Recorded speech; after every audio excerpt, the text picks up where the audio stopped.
Ladies and gentlemen, thank you for making time to join us this Saturday evening in Nairobi. It's 5 p.m. and we are very excited to be able to be discussing markets over the weekend, courtesy of what's happening globally in as far as COVID is concerned. Welcome once again. My name is Mbithe Mwema and I will be hosting this free webinar that has been brought to you courtesy of Abojani Investments and sponsored by Scope Markets. Today, we have a very special guest, Mr. Vitaly Kotsenelson. He is a US contrarian investor. He has published 2 books, the Little Book of Sideways Markets, as well as the book of Active Value Investing. And he has been looking at US stocks and trying to make a good return for his investments, as well as on behalf of the investors that he looks after their portfolio for a very long time now. Vitaly is very contrarian in his thinking.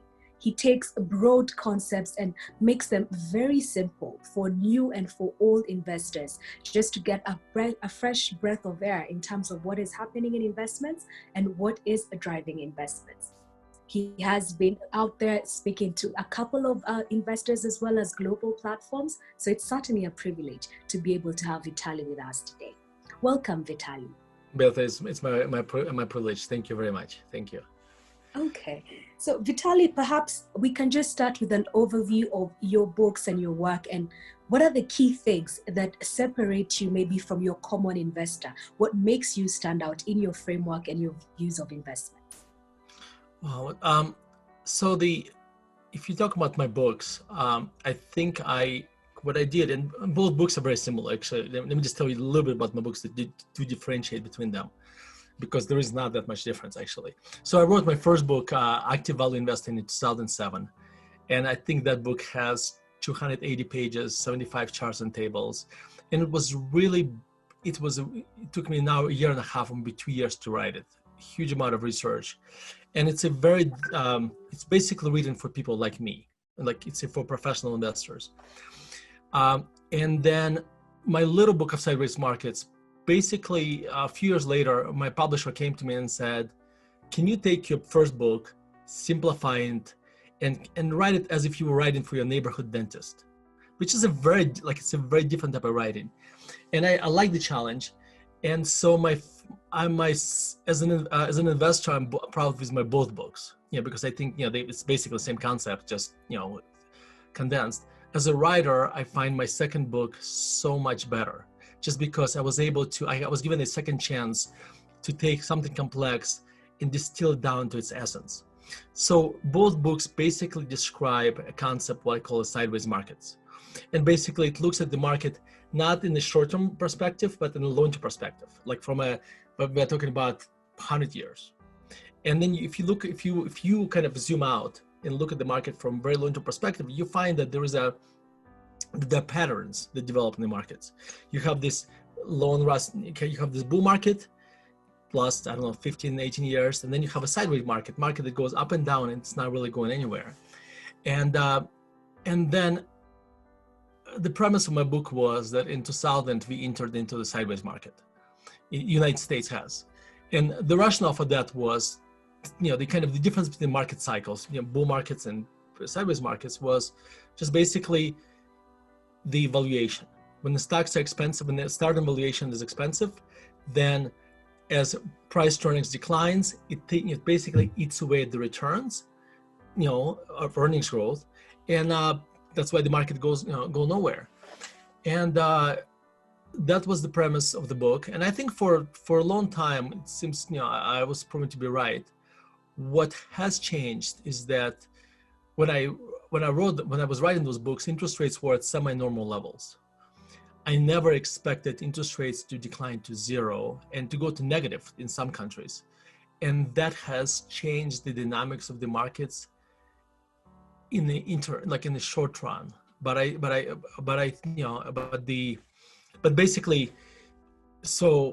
So that was kind of the macro view of my books. So the strategy we practice at my firm, and the strategy described in my book as active value investing, which is basically how do you invest in an environment where there is a constant pressure of price to earnings that's keep going down. And because that's what we experienced from for half the century, in the 20th century. Um, and so so that's kind of, so that's what basically the strategy I described in my book. There's the strategy we practiced at my firm, though I'll be honest, as an investor, you have to continue to evolve. So I'm on the version 20.5 or 50th version of my strategy, because even at the core, it remains the same. You continue to evolve and adapt because the environment around you changes. The environment today, even in May 16th today, for us, has changed so much if you compare it to what it was in April 16th or March 16th or even February 16th. Okay. So, so hopefully I summed it up. Yes, you've summed it up, because what you're really saying is value investing it's paramount to whatever you're doing, but then it has to keep changing based on what is happening in the market. Yes. I also like that you bring in the name of your fund, IMA, and you are the Chief Investment Officer. Yes. Have your views on investment changed pre and post COVID? Yes, tremendously. I wrote, like when the COVID just broke out, I wrote an article, and I look at this article and I feel that I was so naive. I look at the article and I basically said, well, expect a recession. So take out the playbook of recession, and that's the playbook, for this environment. And now I look at this in a real, and as we've been living through this, we've been getting more and more new information. And I realized that the strategy today has to be so much different. It has to evolve tremendously because the world around us has changed. So yes, so it has, the strategy has to change, and we have just. Okay. Did you sell out of any positions before the COVID started, or when the onset of COVID happened in your country? Did you sell out of positions? Yeah. So when it was evident that we're gonna go through something similar what Italy was going through, like, you didn't know the magnitude, etc. But when it was evident that we have the virus on shore and it's going to be, it's going to spread, we went through our stocks and we basically sold anything that was close to be fairly valued. It wasn't quite, like we might have waited for another 3 or 5% or whatever, or 10%. We raised cash that way, and then throughout this environment, as we began to understand the impact it has on economy and impact it has on companies, we have sold some companies. We have sold some stocks, but in March we have done a lot more. But then we've done a lot more buying than selling. Okay. So we've been adjusting our strategy, but we've been both selling and buying. All right. So when you are looking at the portfolio of US stocks, and I want to imagine that's your investment universe, is that correct? We invest in the US and Europe for the most part. US and Europe. All right. When you're looking now after COVID, after things begin to quiet down on a health perspective, are you opportunistic about certain sectors, and what are the key triggers that are making you become opportunistic? So today, if you look at our portfolio, 4 sectors basically are the core of it. It doesn't mean that that's all we own, but we kind of identify, we were looking basically for things that are not going to change. What is not going to change? And so we identified sectors like healthcare is not going to change. And I'm generalizing because maybe hospital healthcare will change, but the medicine consumption is not going to change, for instance. So healthcare in general is not going to change. The defense spending is not going to change, and I would argue today the world is more dangerous or less friendly than it was 3 months ago. So the defense spending is not going to change. If you had bad habits, those especially if they were addictive, they're probably not going to change. So we own a lot of tobacco stocks. Okay, and then finally, consumption of internet. is not going to change. So we own telecommunication companies. There are other, this is kind of the broad strokes, and then we just kind of start going one stock at a time. But those are kind of the constants. So and I'll tell you, I just before today, before like an hour ago, I went for a walk in the park, and I spent a lot of time thinking about it. Let me give you this data point. We own Comcast, which is a telecommunications company. They provide cable, broadband that I use to communicate, to talk to you right now. I read their transcript. They said that 95% of the customer service people work from home. 95%. And you know what they may discover after this is over, that maybe they don't need to have all these people drive an hour each way just to get to a big loud room so they can talk to clients, right? So now let's take this forward a little bit, right? So what happens if Comcast does this and a whole bunch of other companies do this? Well, suddenly the demand for commercial real estate in downtowns will decline tremendously. While also the demand for cars will decline because we may not drive as much. Also, we're going to use less oil. So the question becomes, does this habit, just one little thing, well, it's not that little, but that change, what ramification does it have on so many other things? Okay, some things will benefit from this, some things will not. So the sales of of the cameras or microphones I'm talking to will probably go up. Okay, but at the same time, consumption of oil may reset to a different level that we have not seen before. Okay, so this is just, I want you to think about this. If you and I talked a day ago, I would not have had this insight. After reading Comcast earnings call or to the presentation, that's the new insight I have. And so now suddenly my decisions will start evolving as well. So it's a world where I don't think I have changed my mind, and I have adjusted my mental models as fast ever in my life. Okay. That's very interesting, because what you're really saying is, I don't think we have the luxury of being complacent in not understanding what's happening each and every single day. And maybe you can now walk us through what are the key tenets when it comes to value investing, because your books and some of the things that you bring out in your previous writings were aligned to the fact that yes, you are a long-term investor, but have short-term activity points. But from this example of Comcast, you're just bringing in a different perspective in terms of, how do I manage my portfolio today? What are 1, 2, 3 key things that I need to be constantly looking at, especially because of what has happened in light of COVID?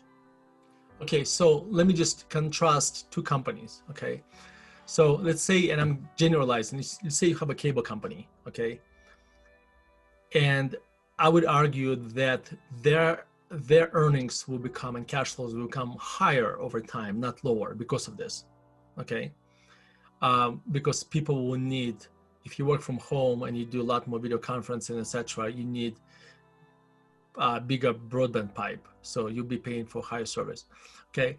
So from value investing, so I basically, if you look at Comcast, I say, well, so the company just became more valuable because the cash flows will be larger, right? Again, I'm looking out not just for next 3 months, next 6 months. I'm looking out years and years out.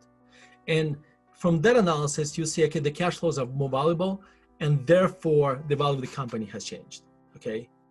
Now, if you look at let's say, let's take the same analogy, let's say the same, the other side of the coin, and let's say you have an oil company, or let's say you have a car manufacturer. Let's say in the US, I think on average we sell about 17 million cars a year. If we drive fewer miles, we're going to start selling maybe, I don't know, I'm just making this up, 15 million cars a year. Okay.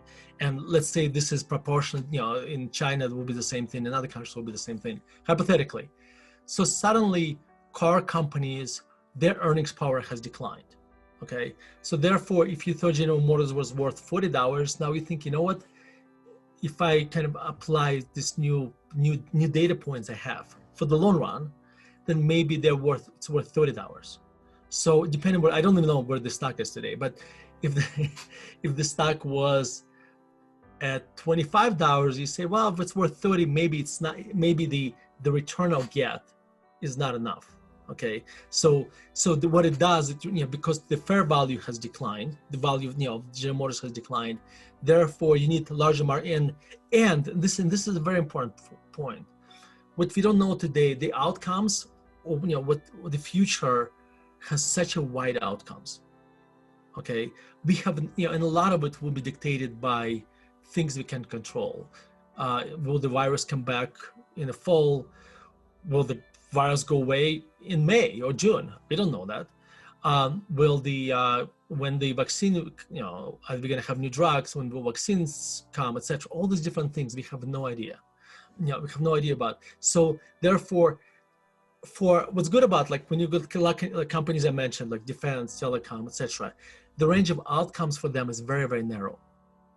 Okay, the range of outcomes for an auto company or an airline or even oil stocks is becoming extremely wide. So in my thinking, I'm trying, if I am buying a company like General Motors, and again, I don't own the stock, and I'm just picking on them because that's the first company that came to my mind.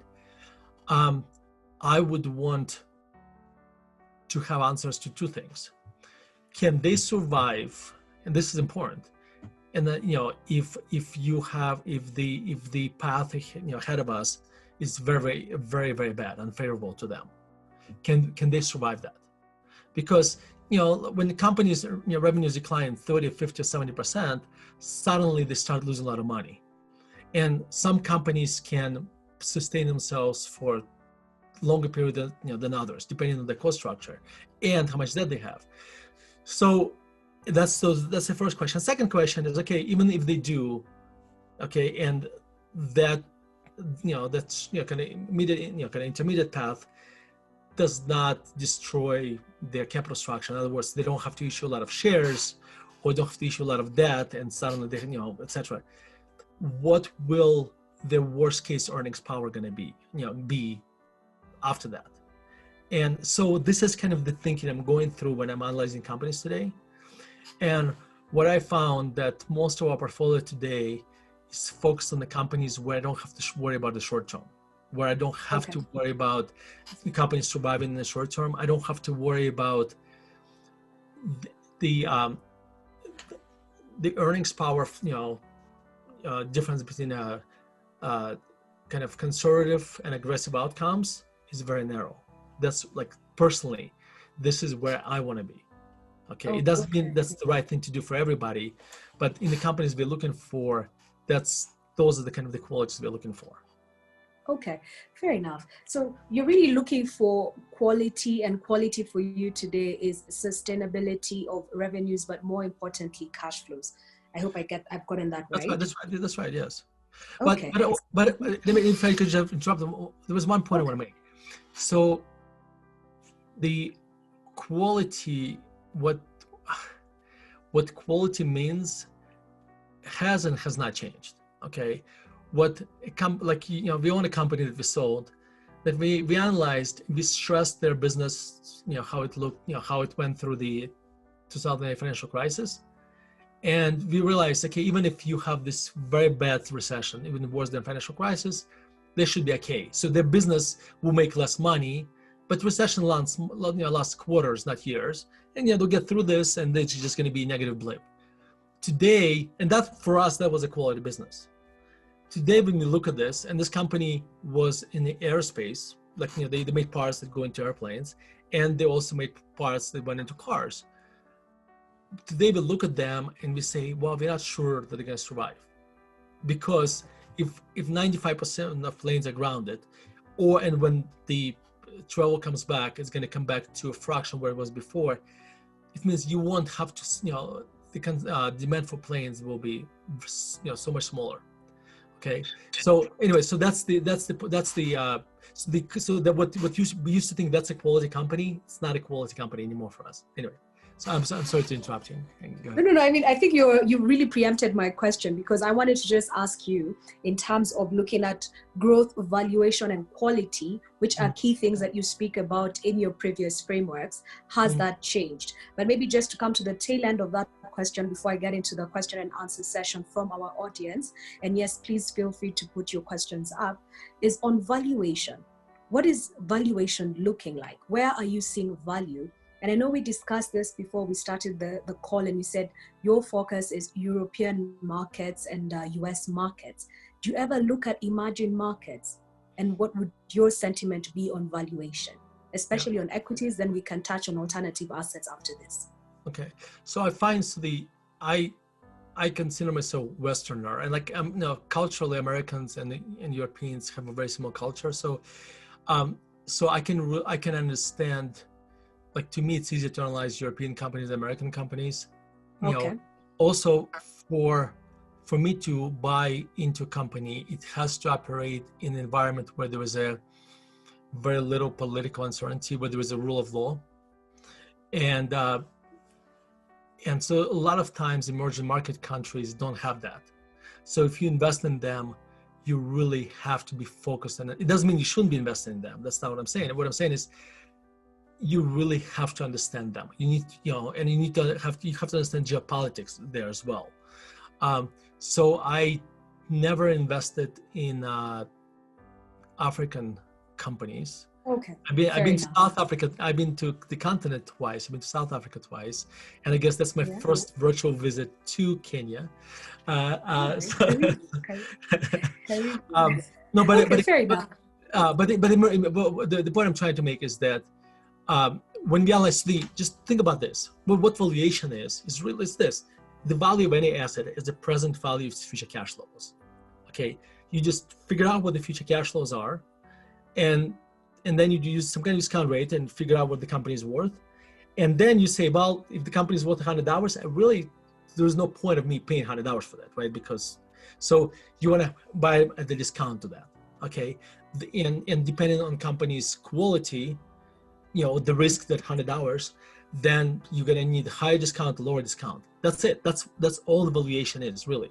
So now if I'm looking in a African company, hypothetically, I really need to be certain that what the value is. And that value can be interrupted if suddenly there was a regime change and suddenly the government nationalized the company, for instance, nationalized the company, right? So anyway, yeah. Fair enough. Maybe let me ask it differently. So your sense of valuation in your investment universe, are you now looking at previous level PE ratios or relative valuations as a proxy, or are you discounting further because of what has happened to COVID? So what's a good entry level, just basically looking at equities based on your experience and the universe that you are looking at? Yeah, no, I think that's a great question, right? I think there are two questions buried into it. So first of all, the one that you really asked was about what price to earnings, how much do you want to pay for those earnings, okay? Okay. And I would argue that I talk a lot about in this book. So there's a relative valuation analysis and absolute valuation. Relative valuation is say, well, this company used to trade at 25 times earnings, now it's at 20. In relation to 25, 20 seems to be cheap. Well, the thing is, the past, and especially when you had a very low interest rate environment and when the valuations is high, may not necessarily a good guide to what the future valuation is going to be, okay? So therefore, what we try to do absolute valuation analysis. In other words, say, let's look forward. What are the cash flows? And then discount it back, and let's figure out how much we want to pay for the company based on this. That's point number one. But point number two that was buried in your question is this. I think it's very dangerous to look at 2019 earnings for all companies and assume that's the earnings power of those companies, okay? Because for some companies it will be, for some of them will maybe even higher, but for a lot of them it won't be, okay? And so just like what you and I talk about General Motors, or if you talk about oil stocks, right, all the companies, if the virus, there was a it seems like what happened last couple months, it accelerated trends that were already in place. So, so what you may discover that the earnings power for a lot of companies that, for some companies has permanently changed. So you have to mindfully go through this and say, okay, this is what they make 2019, it's irrelevant. Let's get a blank piece of paper and look at the company, let's figure out, is demand really 17 million cars or it's less? It's in case of General Motors. But anyway, so. Okay, I think that's a very good summary, because it's really the same case even looking at investments in Africa and emerging markets, because really what you're saying, valuation is important, but at this case, prior period valuations and earnings drivers could or could not have changed depending on the industry. So you're saying there's need for a little bit of work to be done just to reevaluate if the drivers for the company earnings still remain the same or have changed. Yeah, so let me just, I know we got to go to Q&A, but so in physics, there is a concept called first principles. So it's basically when you look at a problem as if you do nothing about it. So you start with a blank piece of paper and you start solving this problem, and I think we need to start approaching investing kind of more from a first principles perspective, saying if we know nothing about the past, how does the future look? Okay, I like that. So if you know nothing about the past, how does the future look? Yeah. Okay, fantastic. I think maybe I have one or two more questions on equities, and I think for the audience, the forum is open. Please place your questions on the question and answer section, and we'll get into that in maybe 2 or 3 minutes from here on. The other question I wanted to ask, when you're looking at different asset classes, I know you look at gold, you probably look at commodities and metals and equities, and I know your focus is really European and US asset base or investment universe. Do you have a sense of what particular class will outperform the other, at least over the next 12, 18, 24 to 36 months? It's a very good question. You almost have to separate like industrial commodities from gold, because the industrial commodities, we use it to build things that move things around, right?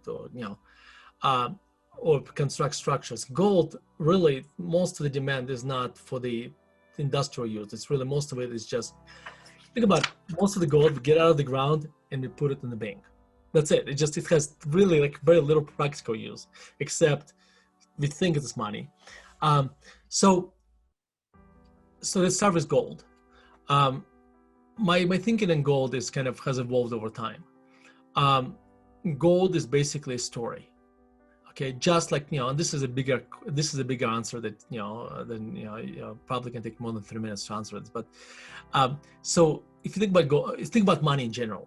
When you were very little, your parents took you to the store and you bought milk. And what you observed, your parents taking the money out of the wallet, given to the clerk, and you realize this paper buys milk. Okay, this is a story that you observed millions of times over your lifetime, and you say, this is money. So money is a story.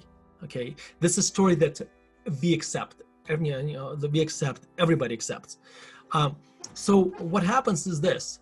But what happened over the last 2 months, and I'm talking about just right now, just by the United States. Okay, our government basically, they were forced to create $5 or $6 trillion of money.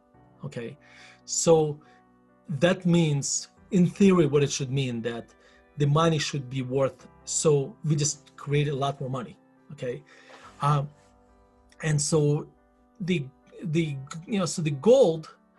If you look, and by the way, our Federal Reserve is buying $1 trillion worth of bonds. All these things basically should undermine people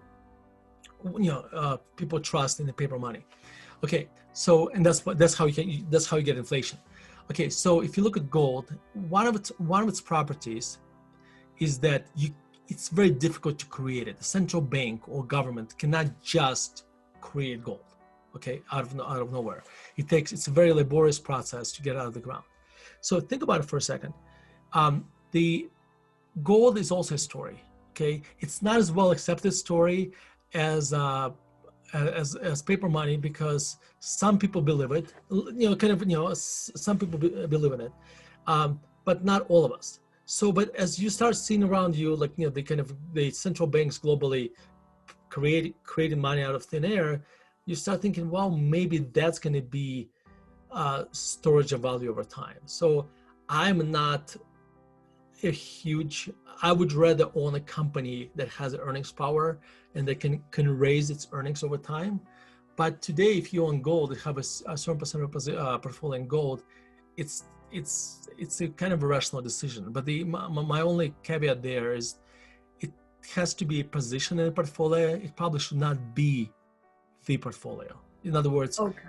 if you have a few percentage of your portfolio in gold, whatever that percentage is for you, that's fine. But it should not be the portfolio. It should not be just gold bars, buried under a mattress kind of thing. About other metals, it really comes down to supply and demand. Okay, if this puts us into global, if this virus puts us in a global recession, then demand for all commodities will decline. So we just don't know exactly. Well, by the way, we're already in a recession, but it's really, it's very difficult for me. The reason we don't own many commodity companies because the price and profitability of companies is set by two forces aligning: supply and demand. Yes. And it's very difficult for me to predict either one of them. This is why I try to focus on things that I can predict. Okay, fair enough. I like that you brought out the stimulus package and what's happening in the United States of America. So what impact would this have on the S&P companies? Do we expect a rally in light of maybe weaker fundamentals, or what are your expectations on how the market could trend maybe over the next 1 to 3 years? Well, so it's kind of interesting. It's like now you have in the S&P you have haves and have-nots. The haves are the ones that are basically virtual companies, like companies that whose products is virtual, the Googles, the Facebook. Think about it. There's one caveat there. Their products are virtual products. They're not really impacted by physicality. They're not as impacted, at least at first, by physicality, what's happening outside, right? And what happened was, if you look at the top 5 companies, they today comprise like 21% of S&P 500. Let me clarify this. The S&P 500 index is constructed, but you basically take companies by its market capitalization. If you take top 5 companies, they are basically 21% of the whole index. Okay. In other words, the 495 companies, the rest are 80%. Okay. Okay. Okay. Wow. So anyway, so the if you look at it's kind of funny. The index is not down as much. I think the index overall is probably where we were in September 2019. Yes. Okay. But today we have, first of all, the global growth is going to be much lower than it was in the past. The global economy has a lot more debt, and the earnings power of S&P 500 is probably going to be low. We know it's going to be lower going forward for at least this year and next year. So to me, like if I was buying the whole index, I would be very concerned. Okay. So the good thing about us, and this is, is that we are not buying the index. We are buying individual companies. And if we are buying individual companies, and if you look at, and our companies are trading at a fraction, at a much smaller valuation than the index. So I have no idea what the index is going to, what the market is going to do. Okay. So it's more selective. Okay. Yeah, let me follow it up with a second part to this question, Vitaly. So what are good stocks that you're seeing of value now that COVID has happened and we're getting to a semblance of certainty in terms of the way forward? And what would be indicative entry levels? I don't know if you can help us maybe answer that. And I'm coming from the context of we're in Africa, maybe we don't pay too much attention to what's happening in US, and someone is beginning to look at the United States and saying, I would like to be invested in the S&P 500. Where would I start? What would be good companies in your professional opinion? Not to say that it's investment guidance, but where would you tell us to look for value, and what would be a good entry level for value?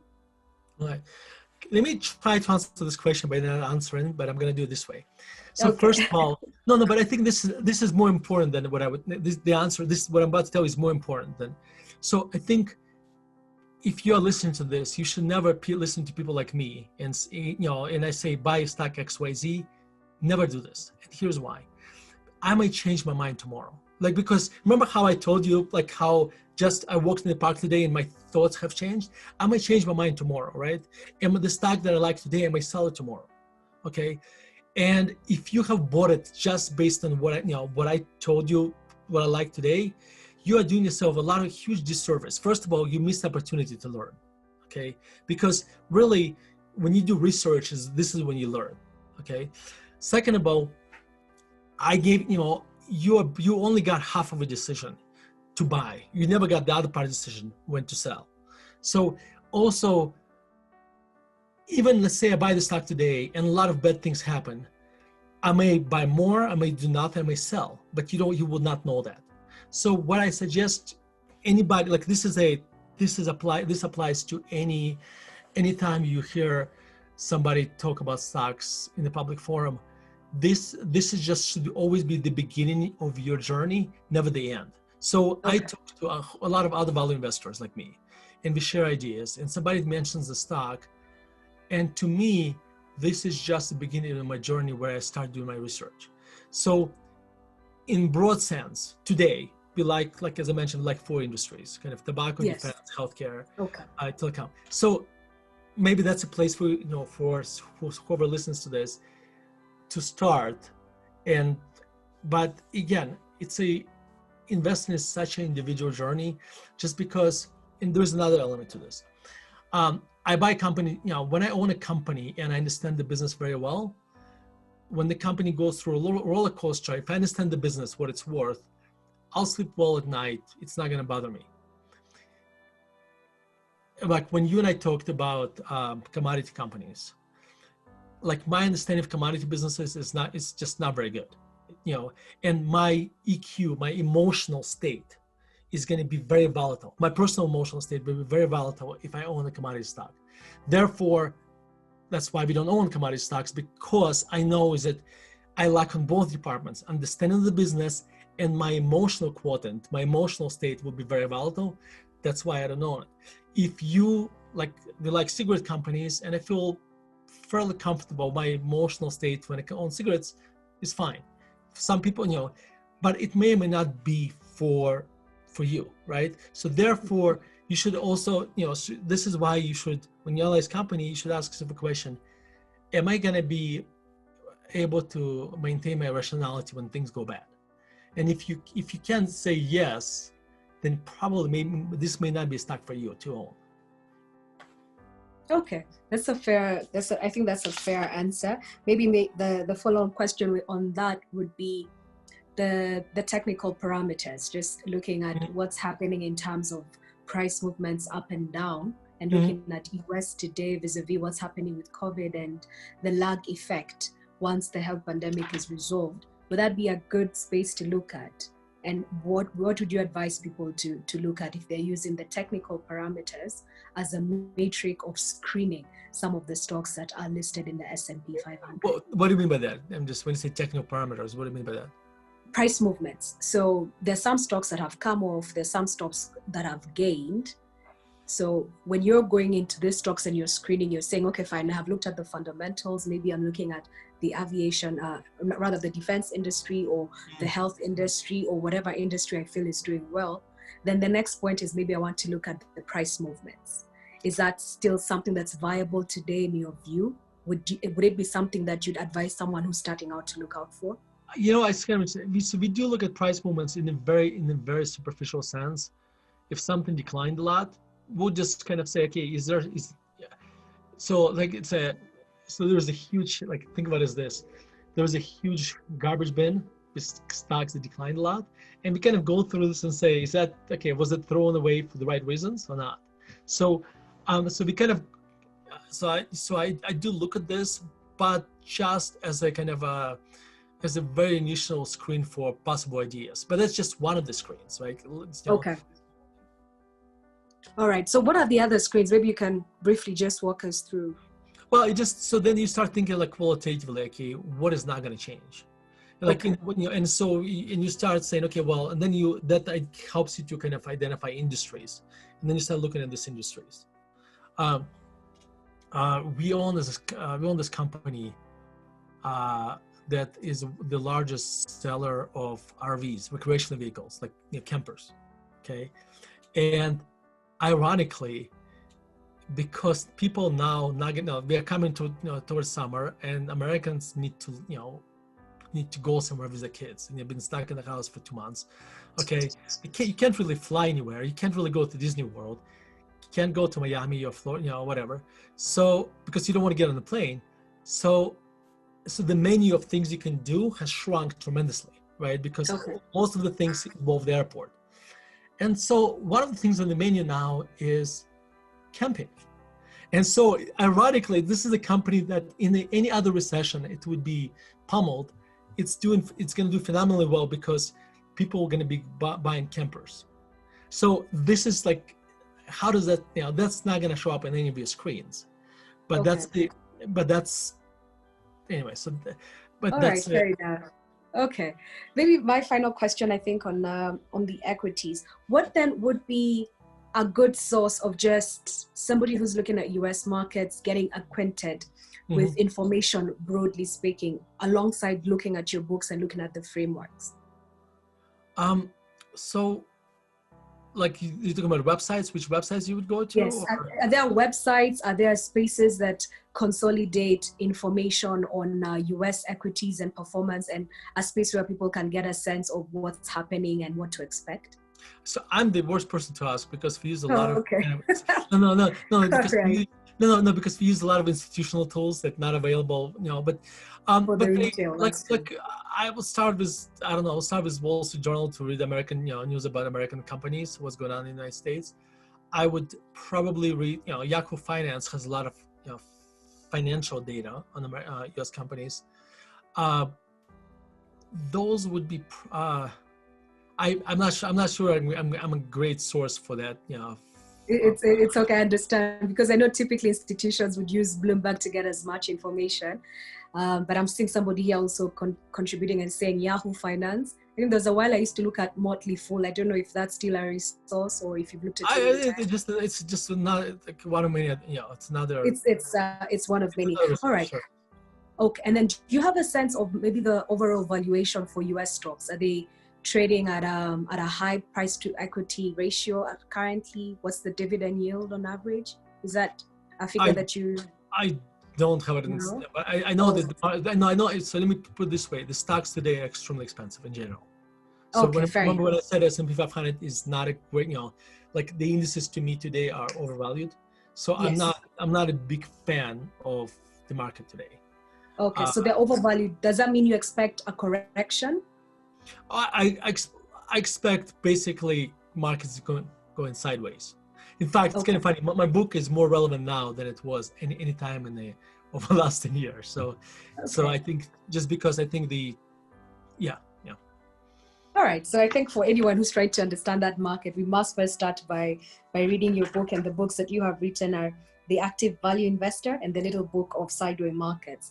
Yes. So we're still taking questions, and Vitaly is here to answer most of the questions. I think for the audience, let's just try and focus on as much information we can get in terms of the frameworks for investing and getting a better understanding of the US markets. I've seen a couple of questions looking at Kenya and what is happening in Kenya, but I think that will be a separate session going forward.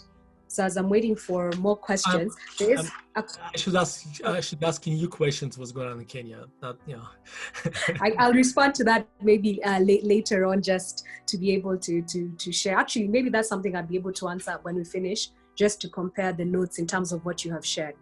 Allow me to just go to the question and answer section.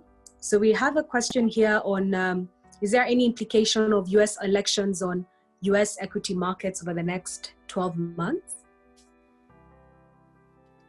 That is a great question. And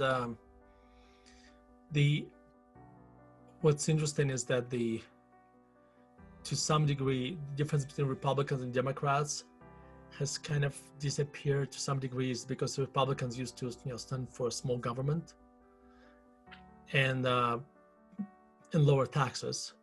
The stock with lower taxes, but the government got bigger because the amount of, even under Trump, before the coronavirus, the amount of debt we had has skyrocketed, has went up. And now the difference between Republicans and Democrats even got smaller, in the sense that the amount of debt we have we basically have created over the last 2 months has been tremendous. And I think that might have been the right thing to do. So I'm not criticizing that. I think I look at it today and I really don't know. It's to be honest, I really don't know. This is not me trying to say who I want to be elected. That's not the case. I'm not sure who is better for, if Trump is elected, if this is going to be good for if it's going to be good for the economy and global stability, or vice versa. I just don't know. So I don't know what the market will think. So okay. So I don't have a good answer for that. All right, but maybe I guess maybe I might be crossing a line here, but I want to imagine that the person asking this question is just trying to get a sense of, do the equity markets in the U.S. correct downwards because of U.S. elections? Is that a key risk factor, or are we past the worst in terms of looking at these equities? Oh, I mean, markets can decline more. I mean, there is no reason why they can't. Yeah. So I don't know what the markets will do. I really don't. And I try Okay. not to forecast that. And I think in today's environment, and this point is very important. The reason when you own a company whose survival is path dependent, and this is a very important concept. If you own a company that, I'll give you an example. If you're an airline, and this recession lasts, let's say, a year, a lot of airlines, people don't fly for a year, the airlines will still exist. It's just the ownership will change, right? So as an equity investor, we get wiped out. Now, if this is over tomorrow, and people, if we have vaccine tomorrow, whatever, market disappears, the virus disappears tomorrow, the airlines will be, great investment. I choose not to own companies that are path dependent, that depend on how long the virus will last, because I want to sleep well at night. And therefore, I can maintain long-term time horizon. So when I own companies, so when you're a stock market investor, you really want to be a long-term investor. You want to be looking not just next 6 months, but years and years out. And to do this, you really need, want to own companies that are not path dependent. And at least that's the choice I made in our portfolios. Okay, fantastic. I think we have another question, and somebody's asking what your sense of the oil markets are, because we did hit a negative figure, I think a month ago, and yesterday we topped $33 per barrel. What does this mean for the global economy? Yeah, no, so it's kind of interesting. So we own one oil stock. So we have exposure, a little bit of exposure to oil markets. And our rationale for this is very simple. When oil prices are very low, it basically destroys supply, because a lot of companies go out of business, and so supply declines. And when the demand comes back, then the prices go up. It's kind of a normal capital cycles. Kind of so in other words, low prices cause high prices. It's one of those truisms when it comes to kind of commodity industries. However, what bothers me about what I just told you is that what will the demand be? So just think about this. It's very simple. So we basically globally, we produce and consume in, let's say 2019, about 100 million barrels a day. Okay. Today, I think our consumption declined to 70 million barrels. And OPEC, I think they cut the production by, I forget, 10 or 20 million barrels a day. So there's still so when the economy kind of comes back, the question is, what level will it come back to? Okay, remember the example I gave you. If we become a lot more virtual globally, if we stop driving to work as much, does that mean that the normal consumption of oil is now 90 million barrels a day? Just think about it, right? And so suddenly, the production has to be, a lot lower, 90 million barrels for the prices to kind of stabilize at higher level. Okay. Once I realized that, I became a lot less bullish on oils than I was maybe even a week ago. So I guess there's just too many moving parts, so your head has to be in the game literally every day. So if you listen, it's kind of interesting. Warren Buffett had an annual meeting, and by the way, if you are watching this, you should, after this, you should watch Warren Buffett annual meeting, which I'm sure you can find on YouTube. And if you watch them, you will see a person who says, "I don't know a lot." Yes. And I think that is extremely important. So if I say I don't know a lot because I really don't, I don't want to project false confidence where I really don't have an answer. Okay, and it's more important to have a model and thinking model than just to have an answer, because as you get more information, you can put more inputs into the model and get to an answer than just to say oil buy or oil sell. So I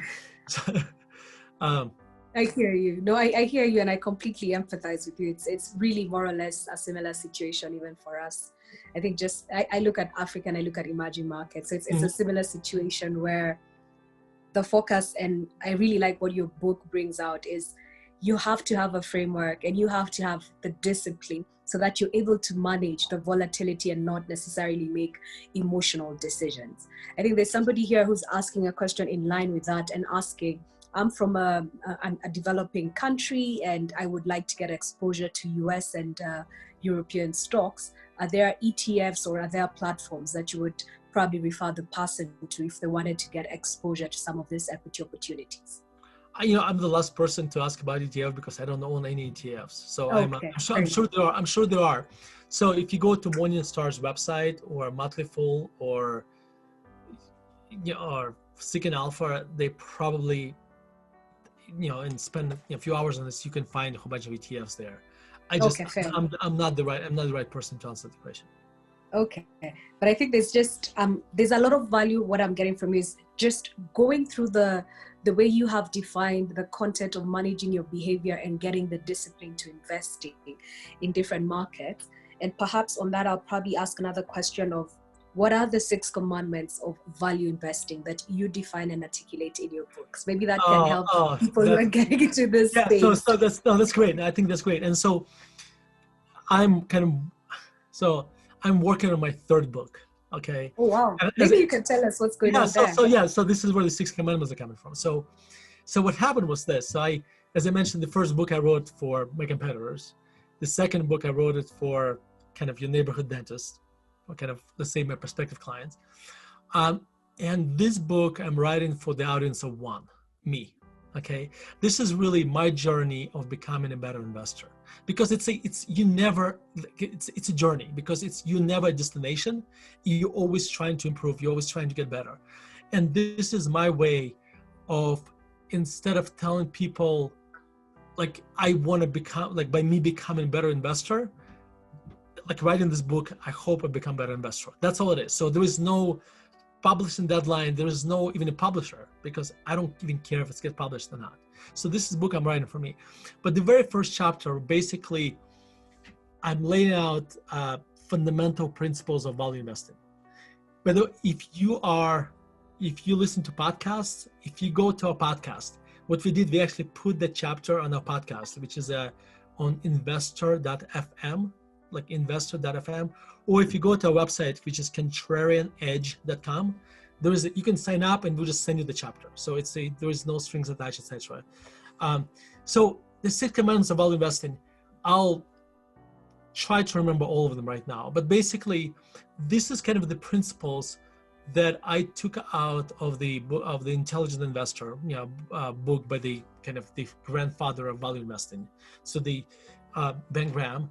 And I tried to kind of say, well, this is how we took these principles and this is how we apply them. Okay, that's what the chapter is about. So the 6 commandments are basically, number 1, as in you you treat businesses not as a pieces of paper, but as business, as businesses. So when you look at the stock market it's so easy to look at that as a just kind of a more like a casino. You can look at Microsoft, you say, oh, yesterday it was 120, today is 130, it's probably going to 150. Okay, so now Microsoft to you is really just like a chip if you go to a casino. Like it's just really, it becomes a like roulette table. And that's what stock market does to you. However, Microsoft, the way a value investor would look at Microsoft, look at it as a business. If you are buying a private company, how would you be analyzing it, right? Because if you buy a private company, you can't just flip it tomorrow, right? You don't have that instant liquidity. So therefore, your analysis of Microsoft would be very different if you were buying the whole company, okay? So it was not just a piece of paper. Then you start looking at the second, so another commandment would be, when you buy a business, you want to have a margin of safety. So if, because, bad things will happen. Okay, so when you're analyzing it, a company, you make certain assumptions, and then other things will happen, and suddenly you want to make sure that you bought cheap enough that if bad things happen, you won't lose money. Some of my investments I'm proud of is where I did the analysis, and some things happened that came out of left field, and at the end, when we sell it, we just break even, or whatever, or don't lose money, or make a little bit of money. But the reason I'm proud of this because we bought it cheap enough. We bought it cheap enough that when bad things happen, we don't lose money. So that's margin of safety. Another commandment is the risk is not volatility, but permanent loss of capital. Listen, the stock prices go up and down a lot every single day. And if you look at that as your risk, you're in the wrong business. Really, the true risk for us, because the thing about the stock price is just an opinion of somebody on the stock that day, right? When you've done all this research, why do you even care what they think about it? Okay, so the true risk is that permanent loss of capital, where the value of the company has declined. Like, well, let's say, like if you own the airline stocks, the risk to you is that they issue a lot of equity, and suddenly you have to you have to split the future earnings with a lot more shareholders. That would result in permanent loss of capital, or if it goes bankrupt, that is the risk to you. Okay, how about this? There are 3 other commandments, and why don't they just read it or listen to it on the investor.fm or Contrarian Edge? How's that? I like the way you're lighting up when you're finally talking about your upcoming baby in your book. I'm very excited. So let me ask you that, and I'm still taking questions and answers. So Vitaly, what has been the most amount of money you have lost in an investment, and what happened? Well, the dollar amount is irrelevant because it's just how much money you mentioned at the time. We lost 50. There was a few investments over my career that we lost 50-70%. Wow. And it's I try not so what you try to do when this happens, you try to see if this was a failure of your system or it was just bad luck.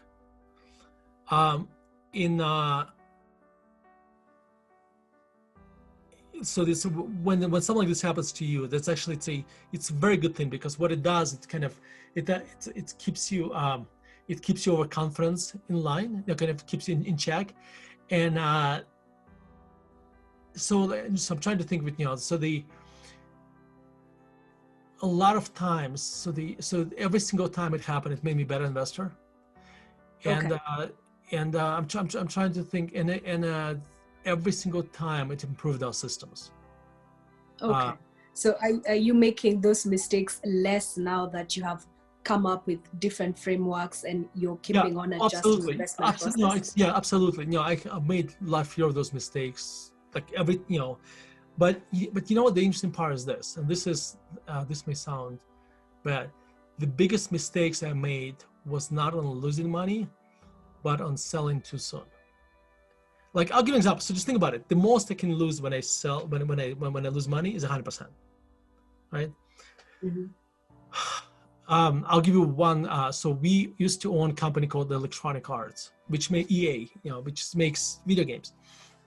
And I forget, I think we bought it like at $16 or $17. It declined to $13. We bought more, then it went to 10. We didn't buy more. Then it's doubled. It went up like to, I don't know, to $28 or $30, and we sold it. And it's kind of, the ownership was kind of, and I celebrated it. I danced, I celebrated this. Oh, great, we doubled the money. Today it's $120 stock. Wow. Just think about this, right? So my loss was really 300%, right? Because we sold it too soon. And what I learned, and so to me, this was a very educational lesson actually. And that was because what happened was when we owned it, I was contrarian. At the time when we owned it, there was a lot of bad news. They had it's like, think about it, the video game company is almost like a movie studio. You come out with movies or games and you're gonna have a blockbuster, so you're gonna have flops. Well, to make long story short, they had a few flops, okay?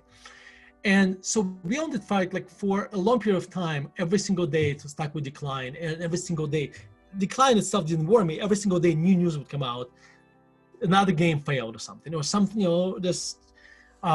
they created a game on Star Wars at the time, which lost them $500 million. Just the development of the game was $500 million. They lost that. Anyway, so that made them better. And so when we saw, the reason I was, when the stock doubled, we sold it, and I was celebrating this. And I was so happy to get rid of this because I'm like, okay, we doubled the money, let's close this chapter, move on. But the lesson was actually this: when you have a company where your thesis is still intact, where you think the earnings power is still there, and it has bad news, this is the time you want to zoom out a little bit, and kind of walk away from Washington, kind of to pay close attention to kind of daily fundamentals, because what it does, it exhausts you. Okay, and if I did this, I probably would have held on to it for much longer. And so the loss to me was probably a much bigger loss than the company that I lost 50% on. Okay, wow. Because the return would have been 300% more. It's so instead of being just think about this. I'll give an example. So at 5% position, it doubled. So we made 5% from the total portfolio. We could have made 25%. It could have become whatever it could have become 20%, 20 went from 5% position to becoming 25% position. So that was one of the bigger mistakes I made. And there are plenty of others like this. So experience is just collection of bad judgments, right? And then you just try to learn from them and get better. So I'm making fewer mistakes now. I'm just making different mistakes. All right. So in summary then, when would you say is a good time to sell out of an asset? What's the absolute maybe 1, 2, 3 things that would give you a sense of, okay, now this is a good time to sell? So there are 3 reasons why you want to sell a stock. Number 1, it kind of reached the fair value, and we'll come back to that one. Number 2, something has changed. Something has changed, and you go through your initial assumptions, you realize those assumptions are no longer valid. So it's not necessarily that you made a mistake, or you might have made a mistake, but it's just the facts have changed since you bought it. So that's another reason to sell. And the third reason to sell is let's say you own this company and return, to return 5% a year, and you can find something else that has a higher return. So that would be another reason to sell. But let's come back to the first one, and that's I'm going to zoom in on Electronic Arts. Certain companies, you want to be patient with selling than others. Like Electronic Arts, because it has such a huge tailwind of video gaming behind it. I should have had much longer leash. Kind of like, when you walk a dog, you have a short leash and you have a long, kind of expandable leash. When you own companies that have a huge growth tailwind behind them, you want to have a longer leash, and you want to sell in smaller increments. When you own companies that are kind of not growing very much, you want to be more discreet with your selling. So that's the one of the lessons I learned. Oh, fantastic. So we still have the question and answers going on. Let me look out and see what's happening here. So there's somebody who's asking if you might talk about how to think about position sizing when structuring a portfolio, especially when there's a sudden market move, such as what we saw in March. How would you go about readjusting the portfolio to recover from any losses that you might have incurred during the period? So position sizing in general, the way we approach position sizing, let's say you have, like I'm going to give you a couple criteria. So you say you have high quality company, you have low quality company. So everything else being constant, high quality company should be a larger position, low quality company should be lower position. Now, let's say you have another company on a different dimension, cheap company, expensive company. Cheap company should be high position size, expensive company have a lower position size. Now, let's marry these two dimensions. Now you have a high quality company that is cheap, it should be much higher position size. And you have expensive company, low quality company that's expensive, it should be lower position size. So we literally go through, in our process, we go through every company, figure out what the fair value is, and that based on today's price, we figure out its cheapness. And then we also, for every company, we actually go through the systematic ratings, A, B, C, and D, and assign a quality to each company. And based on that, we figure out the how much, so that gives us the quality rating. And then we marry quality and cheapness, and that's how we come up with the position sizing. Also during, so what we did during the during like in March, when the market was melting down, I came up with this new term called microdosing. Like usually microdosing has a negative connotation because it relates to doing some kind of drugs and microdoses. But I figured, I'll bring that mental model to value investing. Okay.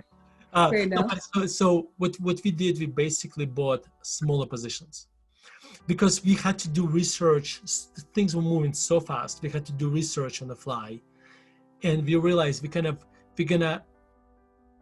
I worked long hours as is, but I realized even when you're doing research so fast, we'll make mistakes. Some companies that we already looked at for a long time, it was easier to make, we would make larger position decision. But the ones that were somewhat new to us, and we spent less time than we normally would, we would just buy smaller positions, like microdosing. So we ended up buying like a lot of 1 or 2 or 3% positions, instead of buying 3 or 5% positions, So.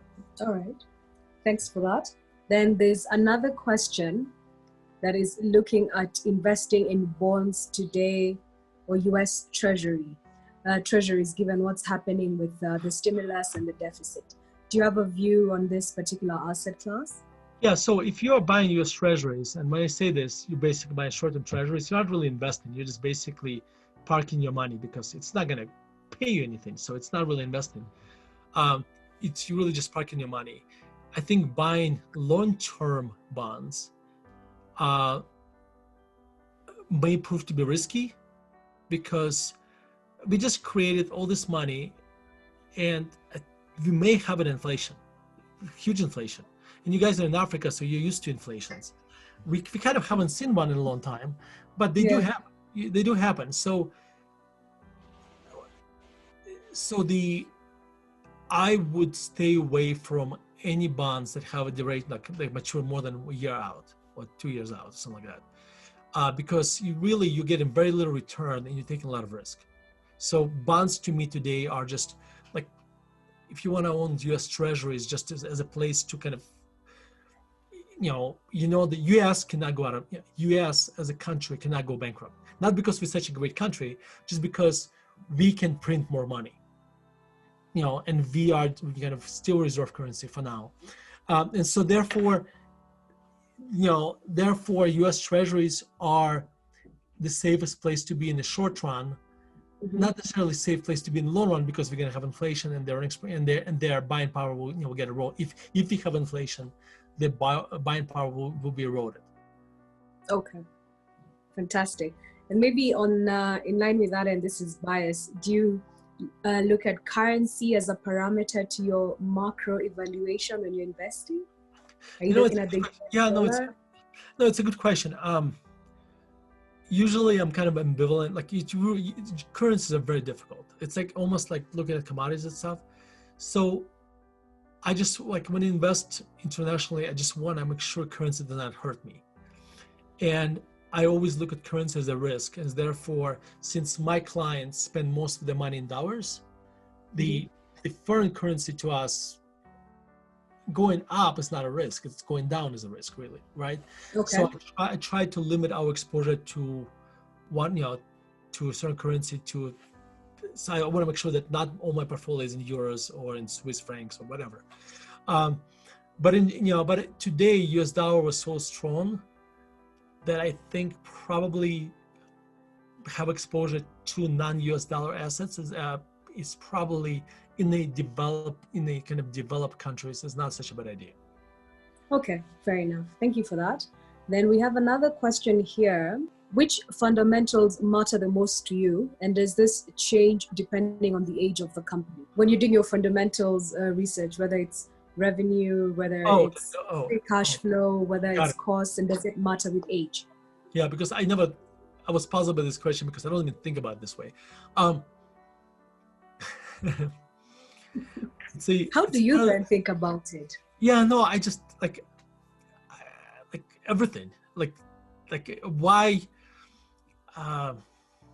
Okay, Vitaly, hold on. Let me ask it differently. Let me just forget what you know. So you said we're on first principles. So today I come and tell you I'm from Kenya. There's a great company called Safaricom. It has revolutionized mobile banking in ways beyond our greatest imagination. And then I tell you its current price is X. It's trading at, I think, multiples of about 20 times earnings, if I'm not wrong, give or take. And it has a 4% dividend yield. And I think it has a lot of growth opportunities. The last reported numbers, the earnings were up 14.5%. And it has been growing in double digit. And, its capital expenditure is more or less known. I mean, it sounds like an interesting opportunity. How would you walk me through just broadly, how would you then start looking at this company to decide whether you put money in it or not? So what we would do, we would look fast forward to 4 years out. Okay. So we don't stop today. We look 4 years out and say, what do we think the earnings power of this company? When I say earnings power, it's a very kind of a vague term because to us, it basically could mean different things. It could mean free cash flows. It could mean also what would the earnings be if the company was not growing. It could mean different things. But it's basically companies. So if it's a high growth company, let's say let's say somewhat capital intensive company. Yes, it's telecom. It's look at it like the way you're looking at Comcast. Only that it lays fiber and it sells us internet access, what we're using. It sells us mobile money, and it also sells us airtime and voice. Okay. So the mobile money probably is not very capital intensive, right? Because that's that's just a virtual business, basically. It's a fixed cost virtual business where the, laying fiber is so like if I was looking at that, whenever you look at a company that's actually truly capital intensive, one of the things you want to see is like, what is actually return on the assets, right? Is that actually, like when it lays fiber, is that a good investment or not, right? Okay, but then you also want to say, okay, well, what return on investment once it reaches certain utilization, okay? Because think about it, when you lay fiber and there's 10 houses in the neighborhood and it only signs up one house, the return on investment will be horrible. But then every single incremental house that it signs up comes at almost zero cost, right? Because it's already, okay, so you basically, the way I would be analyzing it, if you kind of, again, this is not a public company, if you own the business, okay, is that a good business to invest in? Okay, so I'll be looking, like in this case, I would be mentally going through, okay, does this company have a good return on capital? So this fiber decisions, okay, they actually. So you would be going through maybe the annual statements and any public information to understand. All right, okay. That's right. And then I would kind of, one thing we always lay companies kind of, we look at what the business looks 4 years out. And the reason we do this is actually very unique to us. I want to own companies that if a company is not growing, it has to have a much greater discount than if a company is growing. So in other words, if company is not growing earnings, right? Then when I look at it 4 years out and then figure out what it's worth and then discount it back, then it will be penalized for this non-growth, right? So versus when a company is growing earnings, let's say 10% a year, and I discount it back, actually time is on my side because its earnings power has increased and therefore the business became more valuable. Okay, so and then I would, so in case of that company, I would be looking and say, what are the earnings 4 years out? Okay, if they are kind of in a steady state growth, if they're not expanding, or maybe in this case, I would even go further than that. And then I would try to figure out, so assuming I want to be in this business, assuming they have a return, good return on capital, they have good balance sheet. What's a good return on invested capital in your view? It depends, it has to do with the cost of capital, but it's, probably a rule of thumb, if you get 15%, that's a good return on capital. So it's again, if this in their money business, if it's all virtual, then there is no return on capital it's almost irrelevant, right? Because the cost of the capital base there is very small, so it becomes infinite. But anyway, so I'd be going through this kind of analysis, and then I would be also looking at the management. Okay, do they own a lot of the stock? Are they good capital allocators? How well they run the business? What is the culture of the company? So it gets, here's the thing, investing, there is an art element to it. And the reason there is an art element to it because you can't put it into formula. You can't just put it into this, this in the formula that has an answer. I was born in Russia, and there was a movie in Russia called Formula of Love, and it was I watched it when I was a kid, but there was a guy who was trying to find formula of love. Well, it's kind of the same thing. Like there's no really, there's no formula for of love, so there is no formula for investing either. So so I would be just basically that's what would be going through my head. And then if I, as a US investor looking into Kenya, etc., in Africa, I would start looking at the political risks, kind of how stable is the government, etc. So we're looking at a company in the Brazil right now, and I really like everything I hear about the company, except I'm kind of questioning Brazil. Like this is just coming from the place of ignorance because I don't know Brazil as well. But I start to study how stable is the political system there now, and because that's an additional step. Yeah. Would relative and peer valuations have any place to play? Yes, it would kind of raise questions like, okay, so if competitors are trading at lower or higher price to earnings, why? Like, I would want to know why. Okay, is there something what's the market what's market thinking about it? Because I may get some value out of this. Maybe the other competitors are stronger than they are, etc. So just another data point. That's all.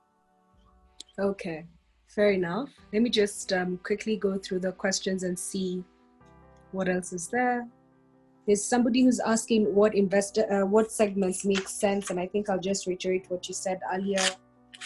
And there was technology, there was defense, and there was healthcare. Is there? Yeah, healthcare and tobacco. Yeah, tobacco. Yeah. And tobacco. All right. What about FMCG? Do you have a sense of what's going to happen there? What's FM? I don't know what FMCG is. Oh, sorry. I'm talking to you in Kenyanese. Fast-moving consumer goods. Fast-moving consumer goods. Beers, supermarkets. So it's kind of funny. So like, what's fast-moving? Like it's a. For us, for us, it's a slow-moving consumer goods. Oh, really? Are they fast-moving? No, are they fast-moving because there is demand, or because they have short shelf life? Short shelf life, as well as a lot of demand for it. Very high demand. Yeah. So now it's slow-moving consumer goods. Okay. Well, remember, this is developed market. So, like, if I was in emerging markets and it's a fast-moving consumer goods, those would be more interesting to me, especially if they are high-quality brands. Okay. Those would be more interesting to me because these things usually persist. In the US or developed markets, since they are kind of slow moving consumer goods, I need to have a much bigger discount for them. So because they already matured. Okay, they used to be fast moving, they're now slow moving. Therefore, if you are in the US in your company like Coke, right? Well, it's not a great example, but let's say you are Coke Butler in Africa, right? For you, it's a fast growing market because, you know, huge growth runway. If you're Coke Butler in the United States, there isn't any now, but you know, if there was one, then it's probably it's a slow moving consumer good. So therefore, it's very stable but not growing. Therefore, I would need bigger discount. Okay, fair enough. I have one other question here that asks, how do you fish for opportunities in the ocean of global stocks? I know it's a very broad question, but How do I wish for opportunities? how do you find opportunities in the vast ocean of global stocks? So Got it. where do you decide you'll find value? So you know what it is. So there are many ways. Number one, Yes. I am lucky because I wrote books. Like I have a lot of friends in investing. Like I have a lot Yes. of friends in the community. So I talk to investors globally all the time. So Yes. this is why I get exposure to opportunities in other countries. Also, we do screens and we look for stocks, and so that's another way how we find stocks. And then finally, we look at an American company and we say, we kind of like this business. Let's see if they have competitors and or similar companies in other countries. And that's the third way how we find basically Okay. in the ocean of global opportunities. Or here's another question. Is the time of recession a good time to start looking for value opportunities in equities? Is not a good time? Yes. Listen, you want to, I had a client who emailed me, said, Vitaly, don't you want to buy stocks when there is certainty about how this, and then in the next sentence, he says, you know what, I wish I bought stocks in March 2018. I mean, 2008, Yes. March 2008. So he just, and I told him, listen, just think about what you just said. On the one side, you said, you want me to buy stocks when there is certainty. Okay. Another side, you say, well, if you bought stocks in March 2008, you would have made a lot of money. Well, the thing is, in March 2008, when the market would just decline 50% or whatever that number was, there was anything but certainty then, right? In fact, you were buying, things were so bad outside. But that's why opportunities were there, because there was a lot of uncertainty. So certainty usually means high prices, uncertainty means low prices. So today, what makes it tricky is because the economy is morphing into something else while this happening. Okay, the virus is kind of morphing the economy. So what makes my job more challenging today is that I want to buy value, but I want to make sure that whatever the earnings that I'm buying have not morphed into lower earnings in the long run. Okay, so this is why there's plenty of opportunities today, despite the market being expensive. But at the same time, you have to have this kind of first principle approach to investing and be aware that the virus is changing, is kind of morphing our economy, and therefore in your approach you have to be adjusting for that. So yes, when you get certainty, everything is going to be expensive again. Okay, fair enough. So there's there's the markets that we have operated in and the markets as we have known them, but now we are slowly getting into a global adjustments where markets will change differently in one way or the other, depending on the segments that you're looking at. Uh-huh. Is there any advice that you'd be telling investors? These are some of the things that you must bear in mind, even as you're adjusting either your models or your frameworks or your way of thought when you're looking at investments? Got it. Okay. So just I'm going to clarify the question a little. So when I say markets, usually means stock markets, but you also could mean economies. So, Yes. Okay. So, all right. So I'm going to try to sum up. Okay. Like this, so they may be a little bit repetitive because that's, but to sum up, number one, you want to be very careful at looking at 2019 earnings power of companies and realize for some companies, this earnings power will be less, some of them going to be the same, some of them will be higher, okay? But unlike another recession where you go into recession, you come out and you can look in the past and you say, okay, well, before this company earned this much, in a normal environment, they're going to earn this again. This may or may not happen. Okay, so that's number one. Number two, and so therefore you want to use a first principles approach, as I described. Assume you know nothing and say, okay, what would this company's earnings power going to be? I think those are probably the most important things you can, like, you want to make sure that the company is not path dependent, because we all want this virus to be over. We want it, like, we wish it to be gone. We wish to come back to normal. But just because we want it to happen doesn't mean it's going to happen, right? So I wish for the best and I invest as if it's going to be around for much longer, right? And therefore, the companies I own, they need to be able to survive the longer, more painful journey. So that's another thing. So you want to make sure that the companies are not path dependent, and so they have good balance sheets, all that. Yeah. So all right, fair enough. I think we're probably coming to the tail end of our question and answer session. All right. So I'll give our audience, please, if you have any questions that you would like us to address to Vitaly, please feel free to put them up. I think we've tried to answer all the questions, but really what's coming out very strongly from this is there's a bit of work that we must do at an individual level. First, get acquainted with the existing frameworks and then keep abreast of what's happening globally so that you can own the decisions that you make. Vitaly, as we await maybe one or two more round of questions, maybe I can ask you, as we're coming to the tail end of this segment, so what are you telling your investors to do today? Are you telling them, hold your money, give me more money, sell out of stocks? What are you advising the majority of your investors? So my investors, I always tell them, give me more money. No, I'm not. No, so what I basically tell,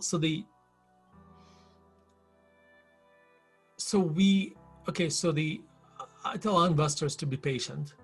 I'll tell our investors that we are building a portfolio for the long run. And I tell our investors that the kind of overall the markets are fairly expensive, but we don't own the markets. We own individual companies that are trading at a fraction of what the market's valuations. What I'm going to tell your listeners and viewers, it's really, there is no there's an expression which I really like, there is no shortcut to greatness. And the same applies to investing.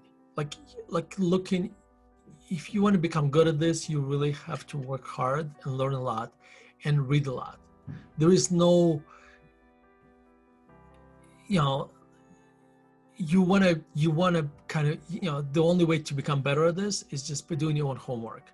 And I know it sounds very banal and stuff, but that's really the reality of it. That's the only way you become, I wrote this article that you can find on my website. I called it Letter to the Young Investors. And I was writing it as if I was writing for me 23 years ago, when I just got into the business. And there I go through the advice I would give my younger self. So if you go to my website, contrarianedge.com, read that article. It's there, and hopefully it will help you. Because so anytime I have a student reach out to me and say, what should I do? I say, just read this article. I wrote fantastic. It. Yeah. All right. And so I don't know if this is public information. How big is your portfolio, and what has been the average return, say, for the last 2-3 years? Well, we can't talk about, I'm not going to talk Okay. about returns, but we managed about $130 million. Okay, fair enough. So I think I have another question here, and it's very broad. Maybe you can be able to answer us. Somebody's asking you to talk about Uber. Maybe the person can elaborate what they want to know about Uber. Oh yeah, I Because know think why that's they ask. I know if they ask okay. me about this because I just wrote a literally 17-page paper. Oh, fantastic. Please Yeah. walk us through it. Well, so the number one, you can. So I keep like I'm so much better when I'm on paper because I have 17 pages Okay. to kind of lay out my thesis. So I would encourage you just go to Control and Edge. It's right there, and Okay. you'll get it in the kind of in the bite-sized increments by email. But Okay. but Uber is basically the whole point about Uber is that when people look at it, they see a company that's losing a lot of money, and it has. And they see, and there are so many negative articles been written about Uber because this was kind of a symbol of venture capital malinvestment, where them and their competitors were throwing so much money at them that basically the venture capitalists subsidized Uber. When you took a ride to the airport, the venture capitalists paid for that because Okay. they kept the prices, they artificially low to get you, to finance that ride. Long story short, like in 2019, when WeWork blew up, venture capital markets normally kind of became more rational, and they realized that, and so the Uber and its competitors became rational, and Uber was on a way to actually break even in 2020. There's in this article, I basically walk you through my analytical framework, how we look at Uber, how we look at the market size, how we look at the optionality that's embedded in the company. And I would encourage you guys to read it just because. Okay. And by the way, you can listen to it. We put it. We have a recording of the article. So some people We'll read it. We hear you. There's no shortcut to what we're doing. Yeah, here, I know, so but it was, we have to. yeah, no, Yes. but I just like because it's very difficult for me to summarize 17 Okay. pages in a few minutes. But there's a lot of different frameworks. And the point I'm trying to make is you can also listen to it, like because we just literally took the article, and I have a narrator reading to the article on Okay. investor.fm. All right. And the name of the So article is it a buy, Vitaly, at the current price based on your evaluation? so I'm not gonna say. So I'm gonna say it. We own the stock, and say it's a significant position for us. Is that a buy? Okay. You guys decide. So Okay, fair enough. But, So but at the same time, I may sell it tomorrow, and who knows? Okay, all right, fair enough. So I think maybe we're more or less done, at least with the questions for Vitaly. Let me just quickly see if there's anything else there. All right. I think part of the facilitation team has already put up a website to view your articles and as well as listen to your podcast. Yeah. So if there are no more questions, perhaps Vitaly, you can maybe leave us with some closing remarks. Well, this is so exciting. I never really, this is my first virtual visit to Africa that's not South Africa, to Kenya, and this is very exciting, and I'm so glad you guys are really interested in investing and value investing. And it's a very rewarding experience, not just financially, but also intellectually rewarding experience. But as I mentioned before, it requires you to do a lot of reading, a lot of research. And whenever you listen to people like me, just listen, look for frameworks, okay? No, don't look for, listen, I analyzed Uber and I may end up being wrong, okay? But when you read the article, I lay out a lot of different frameworks there that you may be able to use when you analyze another company. And I think that's where the value is.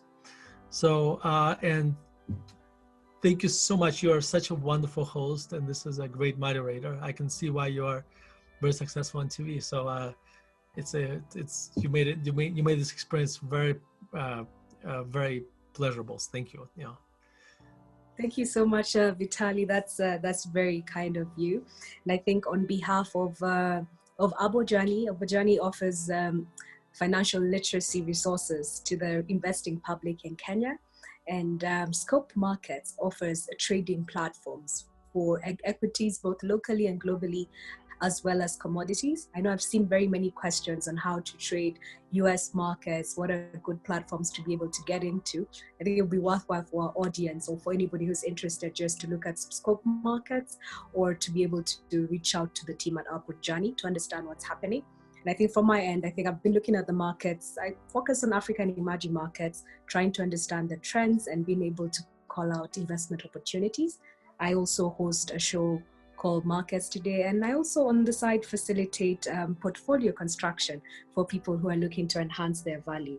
So certainly, Vitali, it's been a great pleasure. I think as I mentioned earlier before the call, I interacted with you this week courtesy of Robert. And my first reading was the little book of cyber markets. I read it overnight. It really just compresses what I have been doing for the last 15 years and gives it such a simple framework to be able to understand investing. It's a book that I would certainly recommend to everybody, and I'm certainly happy to have met you and for the fact that you put in the time and work to put your thoughts on paper to share them with all of us. So on behalf of the investing community here in Kenya, thank you so much. We normally say asante sana for your time, and we hope to see you again, as Robert said, in our physical midst sometime soon. We wish you all the best, and we look forward to learning more from you. Thank you very much. It's been a pleasure. Thank you. Thank you. All right. And I think also to our audience, I wish we were in a place where I would clap for you. Your questions have been very good, and thank you for your patience as well. I recommend, please get this book and read it if you're new to the investment universe. If you have been in the investment universe for a long time, it's quite a refresher. So thank you so much. And thank you once again to Robert and the team at Abojani and Lawrence from the team at Scope Markets. And to everybody, enjoy the rest of your weekend and God